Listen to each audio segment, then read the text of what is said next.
एक बच्चे की मासूम चाह और आसमान से लौटती उम्मीद की डोर। सुनिए सियाराम शरण गुप्त जी की दिल को छू लेने वाली कहानी। काकी। उस दिन बड़े सवेरे जब श्यामू की नींद खुली, तब उसने देखा घर भर में कोहराम मचा हुआ है।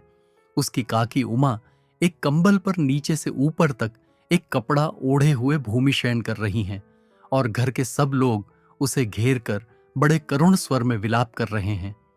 लोग जब उमा को श्मशान ले जाने के लिए उठाने लगे, तब श्यामू ने बड़ा उपद्रव मचाया। लोगों के हाथों से छूटकर वह उमा के ऊपर जा गिरा। बोला, काकी सो रही हैं, उन्हें इस तरह उठाकर कहां लिए जा रहे हो? मैं न जाने दूंगा। लोग बड़ी कठिनता से उसे हटा पाए। काकी के अग्नि संस्कार में भी वह न जा सका। एक दासी राम राम करके उसे घर पर ही संभाले रही। यद्यपि बुद्धिमान गुरुजनों ने उन्हें विश्वास दिलाया कि उसकी काकी उसके मामा के यहां गई है, परंतु असत्य के आवरण में सत्य बहुत समय तक छिपा न रह सका। आसपास के अन्य अबोध बालकों के मुंह से ही वह प्रकट हो गया। ये बात उसे छिपी न रह सकी कि काकी और कहीं नहीं ऊपर राम के यहां गई है। काकी के लिए कई दिन तक लगातार रोते रोते उसका रुदन तो क्रमशः शांत हो गया, परंतु शोक शांत न हो सका। वर्षा के अनंतर एक ही 2 दिन में पृथ्वी के ऊपर का पानी अगोचर हो जाता है, परंतु भीतर ही भीतर उसकी आर्द्रता जैसे बहुत दिन तक बनी रहती है, वैसे ही उसके अंतस्थल में वह शोक जाकर बस गया था। वह प्राय अकेला बैठा बैठा शून्य मन से आकाश की ओर ताका करता। एक दिन उसने ऊपर एक पतंग उड़ती देखी। न जाने क्या सोचकर उसका हृदय एकदम खिल उठा। विश्वेश्वर के पास जाकर बोला, काका, मुझे पतंग मंगा दो।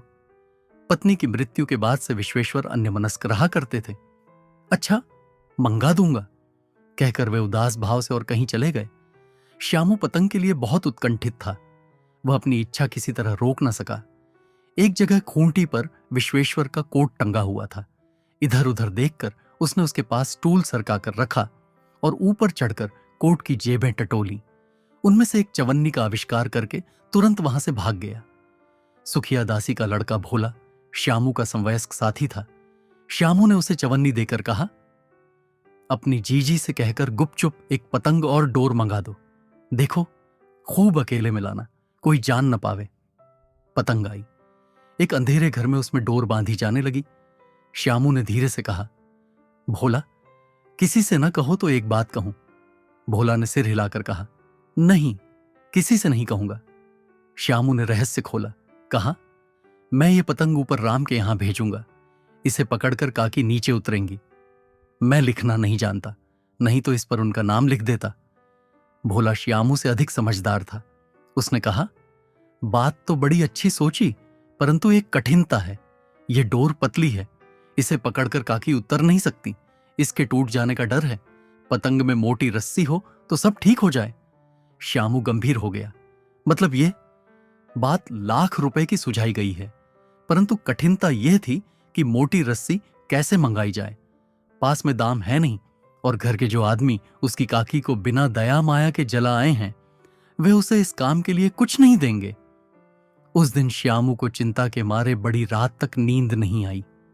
पहले दिन की तरकीब से दूसरे दिन उसने विश्वेश्वर के कोट से 1 रुपया निकाला, ले जाकर भोला को दिया और बोला, देख भोला, किसी को मालूम ना होने पाए, अच्छी अच्छी 2 रस्सियां मंगा दे।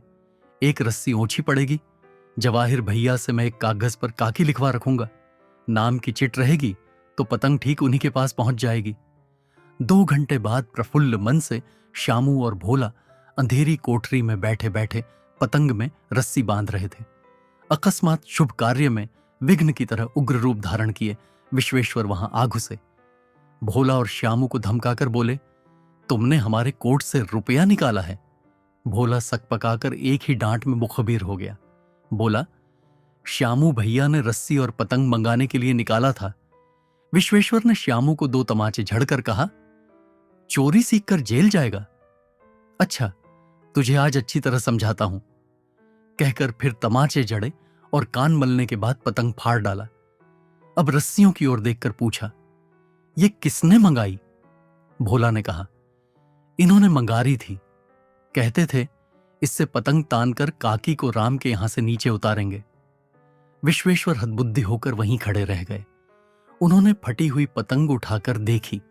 उस पर चिपके हुए कागज पर लिखा हुआ था, काकी। अगर आपको यह कहानी पसंद आई हो तो वीडियो को लाइक करें और चैनल को सब्सक्राइब करना न भूलें। धन्यवाद।